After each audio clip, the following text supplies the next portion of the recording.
Shalom saudara-saudara. Sebelum mengakhiri aktivitas malam ini, mari bersama kita merenungkan firman Tuhan. Zaman dahulu di dalam masa kekaisaran Romawi, kita mengenal adanya pertandingan antar manusia.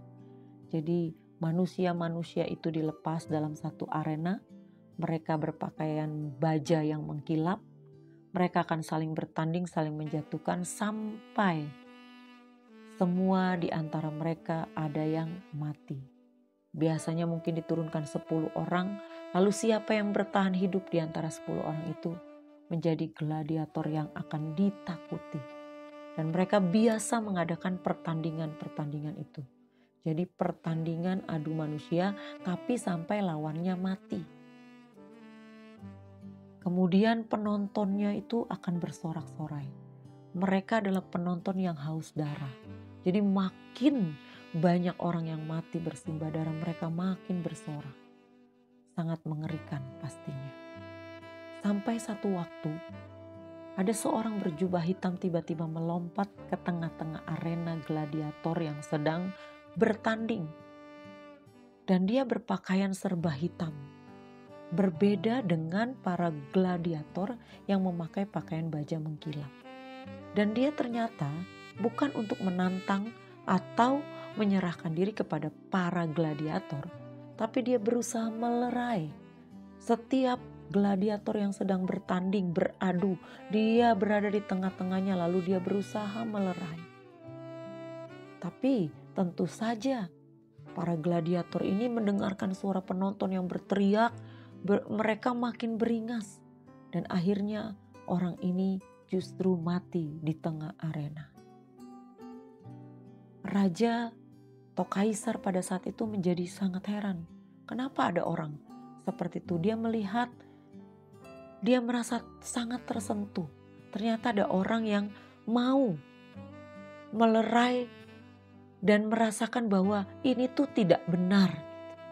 Dia berusaha menghentikan pertandingan itu. Dan setelah diselidiki, orang itu adalah seorang rahib atau tabib ya, yang bernama Telemakus. Dia mati dan dimakamkan, tapi kematiannya tidak sia-sia. Sebab setelah itu, kaisar yang hatinya tersentuh menerbitkan sebuah dekrit yang berisi pertandingan gladiator. Mulai dari saat itu tidak lagi diperkenankan. Jadi kekejian, kekejaman itu berhenti karena ada seorang yang rela mengorbankan dirinya. Kita juga merasakan demikian. Karena dosa dan ketidaktaatan satu orang, yaitu Adam di Taman Eden, kita menjadi orang berdosa, hidup di bawah kutuk dan penghukuman.